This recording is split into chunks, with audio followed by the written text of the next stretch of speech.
how are you? Hi, I'm good, thanks. Have a seat. Thank you. Thank you so much for bringing me in to work on this project. I'm really looking forward to sharing my ideas with you. So just to recap why we're here at Benedict's Foods, we market a certain yogurt for Leaf. It's the yogurt that we send to our customers. It's competitively priced, but it's not low in price or quality really. But recently we've been seeing slimmer profits due to inflation and rising costs, which is an issue for us because we need to maintain our profits so that we can sustain our business.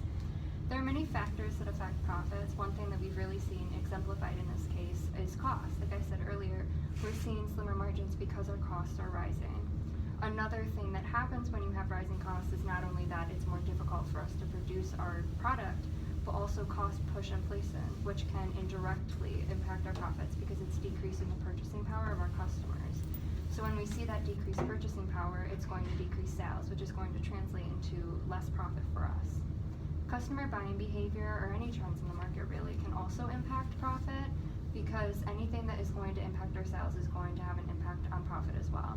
Any products that are going to seem more or less desirable in our customers' eyes, or even type of brand preferred if they shift from preferring national brands to private brands, anything like that that's happening in the market can impact sales and profits.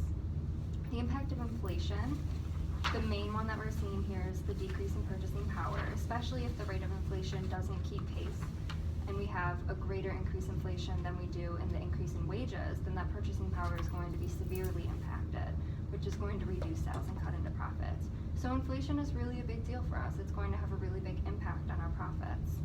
There are factors affecting pricing, cost, of course, that's going to keep coming back up because it's one of our main issues here.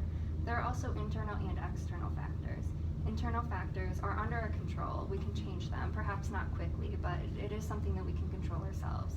An example of this could be production capabilities. There are also external factors such as the competition in the marketplace, similar to what I mentioned earlier with any trends in the marketplace or trends with our customers. Those could be external factors that are going to affect our pricing.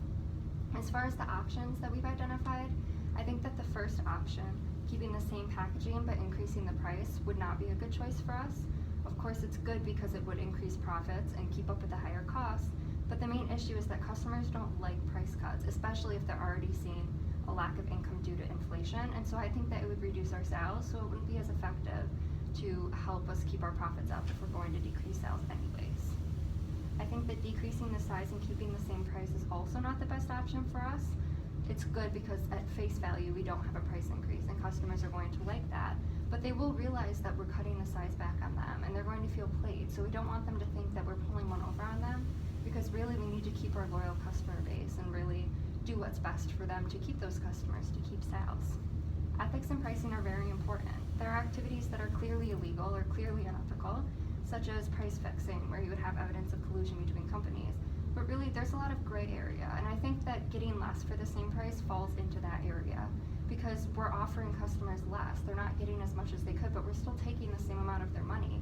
So I think in some cases that can be unethical, and it will reflect badly on the company, because you want to have a good reputation, and being ethical, especially in pricing, because customers see it so clearly, is really important to keep our reputation up.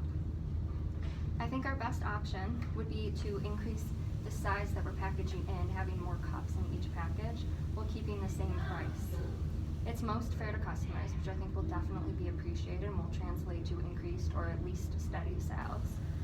It's bad because we do lose the opportunity for grab and go. We won't have single cups anymore that our customers could passively be buying in convenience stores or in end caps in grocery stores where they could grab it. And so that is an opportunity lost, but I think we'll have new opportunities. Club stores are one with the bigger packaging sizes that would open us up to that. And also there's a trend of larger packages. Customers like family packs or value packs. So we're really following that trend, which is going to be good for us. So I think there are a lot of benefits to this option. Something along with this option that I have is just a picture of a coupon we could use to pull people in. If we give them a discount on the new packaging, we could perhaps draw on new customers, completely new, or we could draw on people who might have been buying single cups and kind of get them hooked on it, even if it's in a bigger size, so that they'll continue to buy it to really help our sales and our profits. Price stability is a measure of the health of an economy. It's a goal in economics. We want stable prices. We want prices to be the same because it kind of shows that inflation isn't a huge issue in that economy. And we know that if prices are stable, we're doing fairly well. So you can look at prices as an indicator of how the economy is doing, kind of a soft measure.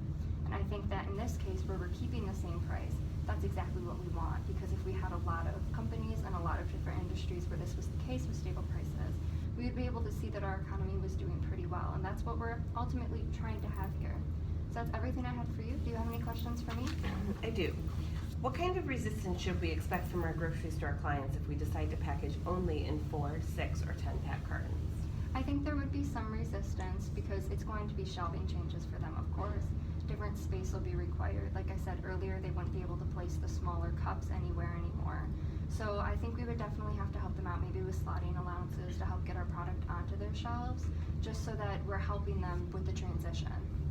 Okay, and based on your opinion, should Benedict Foods consider adding any additional channels of distribution? Like I said with the club stores, I think that's the main one that we would consider getting into, because with the bigger packages, that's really the most natural place to move into. So I think that would be the main channel of distribution we might add. Okay, great. Thank you very much for your time. Thank you so much for listening to my ideas.